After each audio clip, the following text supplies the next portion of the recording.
Scandals involving private military contractors hired by the US are springing up. Police in Pakistan have raided a security firm that protects the US embassy, reportedly seizing 70 unlicensed weapons and arresting 2 people. For more, let's cross live now to RT's Priya Sridhar, who is in our Washington studio. Hello to you, Priya. Well, and over to you.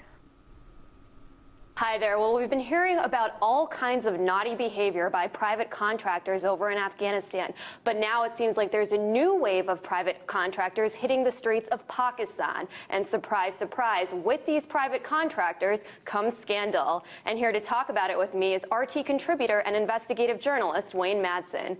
Wayne, thanks so much for joining me. So I know you found out something about the U.S. Embassy in Pakistan, and some Islamabad police had done a raid. Tell me a little bit about that.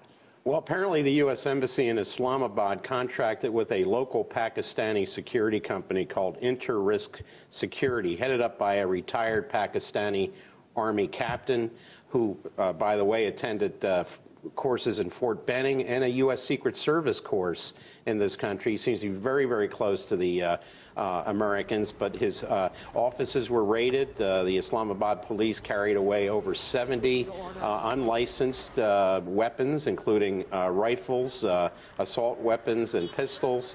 Also seized computer equipment and files. They arrested him. Apparently he was released under strong pressure from the U.S. Embassy and from certain high-level Pakistani government officials. And I know this scandal kind of wasn't just limited to the private contractors in Pakistan, that there was also something going on with, was it the American ambassador in Pakistan? The American ambassador to Pakistan, Ann Patterson, has a very interesting background. She formerly was the U.S. ambassador in Colombia, and we know that she was there when there were a lot of scandals involving private military contractors in that country, ostensibly under this Plan Colombia, which changed from being counter-narcotics and counterinsurgency directed basically against the FARC and the drug lords in Colombia. But there were many scandals under her watch in Bogota, and now she's in Islamabad, and here we have more scandals. And Inter-Risk, it's being reported in the Pakistani press that they may have some links to training retired Pakistani military and security forces, along with Z, which is the former Blackwater. So what's going on? You know, we've talked a lot about these private contractors over in Afghanistan, but why all of a sudden are we starting to hear about them in Pakistan? It seems like they're also, I think you mentioned there were some ads that were coming out about, you know, trying to hire more private contractors in Pakistan. What are they doing over there, and why all of a sudden are we hearing about them? It's clear that what we're seeing here is a slow invasion of Pakistan, not with U.S. military or British military uniformed individuals, but through private military contractors, private security contractors. The NATO commander in Afghanistan, General McChrystal, said he needs more troops and he needs a strategy. It seems like there is no strategy. Is the intention to limit U.S. and NATO involvement to Afghanistan, because it looks like it's bleeding rapidly over into Pakistan, which opens up a whole new can of worms.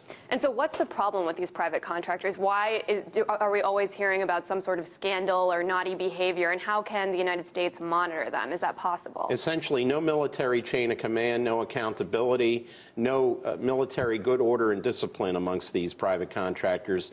The rank structure basically disappears. These are soldiers, basically soldiers of fortune, mercenaries. And so the order and discipline you see with the military breaks down when people are being paid a lot of money to do these, perform these functions. And that's why we're seeing scandals in both Kabul and now in Islamabad. And we'll probably see and hear about other scandals as these mercenaries flood into Pakistan. Well, as always, we'll certainly keep you updated on all this situation in Pakistan. But for now, back to you in Moscow. Thanks. That's RT's Priya Sridhar talking to investigative journalist Wayne Madsen.